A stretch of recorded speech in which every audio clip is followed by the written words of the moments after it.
Think about in elementary school and stuff where you had to give school projects, like how stressful that was. Think about that, except it's 80,000 people that you've never met before. Hi YouTube! Hi YouTube! Oh, hello YouTube! My name is MoMo O'Brien. I'm making this video for a couple reasons.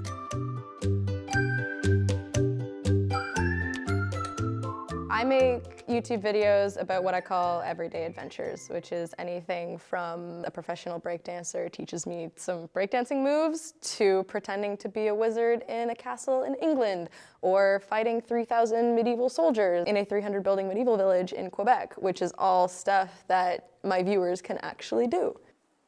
When I was growing up, I didn't have a lot of friends. I had a lot of creative hobbies. I did a lot of music, I did a lot of film, I did a lot of acting. When I was in high school, I did a lot of music theater and I did some performances and stuff. I was actively taking music lessons, so I had places I could perform. When I went to university, I didn't have a place to do that anymore because I was busy with school, and there was also some mental health issues that were happening. I went through a really rough patch. I went through a breakup, which, you know, at that age, it seems like the end of the world when it's super not. And I was, my depression at the time was just kind of coming to its full fruition. It really started to get very, very serious. And when you're in that kind of headspace, it seems like there's no reason to do anything. Not only did the YouTube give me a creative outlet, it gave me a reason to, this is gonna sound way deeper than it actually is, it gave me a reason to wake up in the morning because I was like, I can create something and have something to show for it. It's like I started making song covers, and I have a way to occupy my time, so I'm not just sitting in my room dwelling and spiraling and thinking about all the reasons I could hate myself. How I got introduced to LARP, which is live action roleplay for those that don't know, which is essentially an adult game of make-believe. I saw a Facebook status that said, hey, is anybody going LARPing in the woods this weekend? And I was like, what? That crazy thing with the dwarves and the elves and the duct tape weapons? I'm down. That'll be a funny story to tell at a party.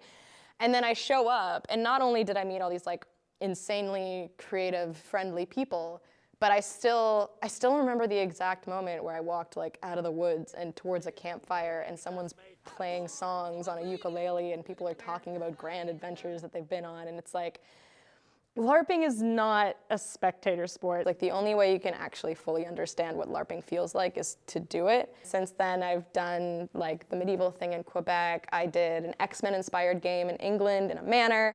I started making more and more videos about LARP because that's what people started to ask for.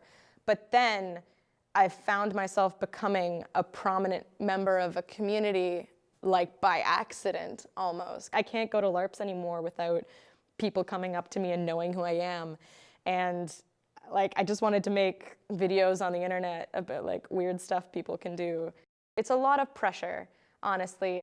YouTubers' lives have to be consumable, but that also means that it's free to be judged by whoever, which is a very scary thing. Like, think about in elementary school and stuff where you had to give school projects, like how stressful that was. Think about that, except it's 80,000 people that you've never met before. My least stressful videos that I've made are the ones that everything is scripted, whereas the most stressful are the ones where I don't have scripts and I'm just sitting in front of a camera and just being myself and knowing that up to like 80,000 people are going to be able to judge that, like in whatever aspect that they want to. A lot of YouTubers will create this persona, which is more just themselves set on fire. There's a lot about this that is kind of an act, but I'm not pretending to be anybody. I'm still myself. I'm just myself in a more entertaining view.